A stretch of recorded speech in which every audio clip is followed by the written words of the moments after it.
Hey fam, welcome back to our channel. இந்த வீடியோல Yamaha FZ 125cc வந்து அப்கமிங்ல launch பண்ண போறாங்க. Yamaha என்னடா சொல்ற, FZ ல 125cc அப்படி நிறைய பேர் கேப்பீங்க. ஆமாங்க, Yamahaல வந்து 125cc அப்கமிங்ல லான்ச் பண்ண போறாங்க. சோ இந்த பைக்கை பத்தி ஸ்பெக்ஸ் அண்ட் டீடைல்ஸ் விஷஸ் எல்லாமே இந்த வீடியோல பார்க்க போறோம் ஒன் பை ஒன்னா. சோ வீடியோ ஸ்கிப் பண்ணாம கடைசி வரைக்கும் பாருங்க, அப்பதான் உங்களுக்கு என்ன அப்படிங்கிறது புரியும். நம்ம சேனலுக்கு யாராவது சப்ஸ்கிரைப் பண்ணாம பார்த்துட்டு இருக்கீங்க அப்படின்னா மறக்காம கீழே உள்ள ரெட் கலர் சப்ஸ்கிரைப் பட்டனை கிளிக் பண்ணி சப்ஸ்கிரைப் பண்ணிக்கோங்க. அப்படியே பக்கத்துல உள்ள பெல் ஐகானை கிளிக் பண்ணி ஆளுங்கிற ஆப்ஷனை போட்டீங்கன்னா நான் போடுற வீடியோ எல்லாமே ஃபர்ஸ்ட் அண்ட் இன்ஸ்டன்ட்டா உங்க மொபைலுக்கு நோட்டிஃபிகேஷனா வந்துரும். சரி வாங்க வளவலன்னு பேசாம வீடியோக்குள்ள போலாம். நிறைய பேர் நான் இதை சொல்ல விட்டு ஆச்சரியமா பாப்பீங்க, என்னடா FZல 125cc அப்படின்னு. ஆமாங்க, இப்போ வரைக்கும் உங்களுக்கு நல்லாவே தெரியும் Yamahaல சேல்ஸ் அதிகமாக போயிட்டு இருக்கிறது இந்த FZ சீரியஸ் மட்டும்தான். இந்த FZல 150cc 149cc இருக்கும்போது இந்த அளவுக்கு சேல்ஸ் போகுது அப்படின்னா ஒரு நல்ல கமிட்டர் பைக்குங்க. உங்களுக்கு நல்லாவே தெரியும், ஒரு கம்ஃபர்டபுளான ஒரு ஃபேமிலி பைக்குங்க. நல்லாவே இருக்கும் உங்களுக்கு லாங் டிரைவ் பண்ணுறதுக்கும். சரி, என்ன பவர் மட்டும் தான் கொஞ்சம் கம்மி. பவர் ஓரியன்டாக என்னதாவது ஒரு டிஸ்அட்வான்டேஜாக இருந்தாலுமே உங்களுக்கு FZயை பொறுத்தளவுக்கு ஏகப்பட்ட அட்வான்டேஜஸ்லாம் இருக்குது. அதே மாதிரி தாங்க அந்த வகையில் இந்த FZ 125cc லான்ச் பண்ண போகிறாங்கங்க. ஸோ இந்த பைக்கை பற்றி ஃபுல் ஸ்பெக்ஸ் அப்படியே ஒன் பை ஒன்னாக பார்க்க ஆரம்பிக்கலாம். இப்போ Yamaha FZ 125 சொன்ன விட்டே நிறைய பேர் எப்படா வரும்னு எதிர்பார்த்துட்டு இருப்பீங்க. அதில் உங்களுக்கு ஒரு பெரிய ட்விஸ்ட்டாக என்னன்னா, இந்த பைக்கோட ப்ரைஸுங்க. இந்த பைக்கோட ப்ரைஸ் வந்து அண்டர் 1 lakh லான்ச் பண்ண போகிறாங்க.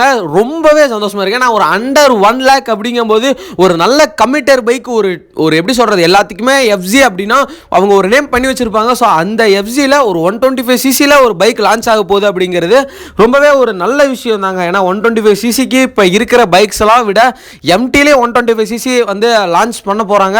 அதே அந்த இதில் தான் இப்போ வந்து உங்களுக்கு FZலேயும் 125cc லான்ச் பண்ண போகிறாங்க. நான் அண்டர் 1 lakhன்னு சொன்னது வந்து ஒரு பேஸ் வேரியண்ட்டுங்க.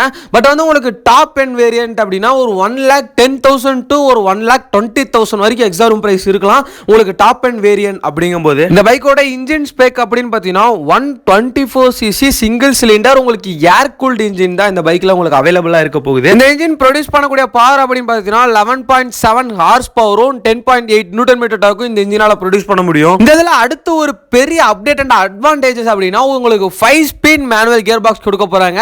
நம்ம எல்லாத்துக்குமே நல்லாவே தெரியுங்க, உங்களுக்கு 125cc 5 speed manual gear box அப்படிங்கும்போது உங்களுக்கு டாப் அண்டும் சரி இனிஷியல் பிக்கப்பும் வேற மாதிரி இருக்கும். அதோட மைலேஜ் ரொம்பவே அதிகமாக கிடைக்கும். ஸோ அதே தாங்க இந்த பைக்கில் உங்களுக்கு 5 ஸ்பீட் மேனுவல் கியர் பாக்ஸ் பயன்படுத்தி இருக்காங்க. இதில் ஒரு இம்பார்ட்டன்டான விஷயம் என்ன அப்படின்னா, இப்போ உங்களுக்கு நல்லாவே தெரியும் FZ version 1 version 2 version 3 version 4 எல்லாமே.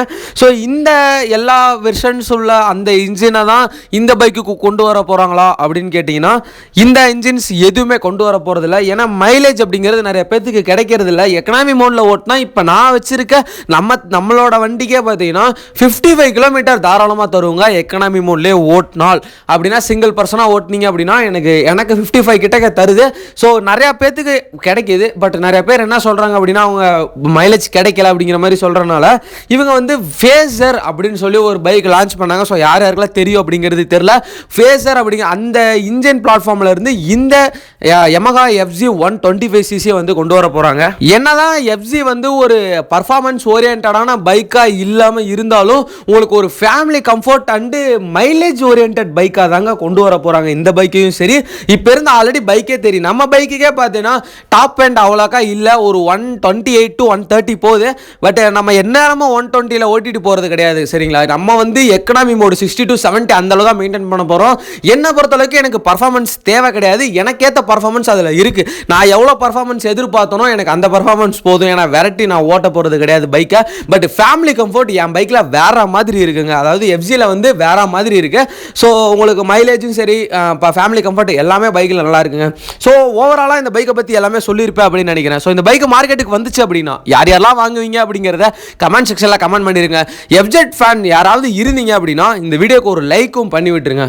ஓகே ஃபார்ம், நம்ம சேனலுக்கு யாராவது புதுசாக இருந்தீங்க அப்படின்னா கீழே உள்ள ரெட் கலர் சப்ஸ்கிரைப் பண்ண கிளிக் பண்ணி சப்ஸ்கிரைப் பண்ணிக்கோங்க. அப்போ தான் நம்ம போடுற வீடியோ எல்லாமே இன்ஸ்டன்ட்டாக நோட்டிஃபிகேஷனில் வரும். லவ் யூ கைஸ், அடுத்த போகிற வீடியோவில் பார்க்கலாம்.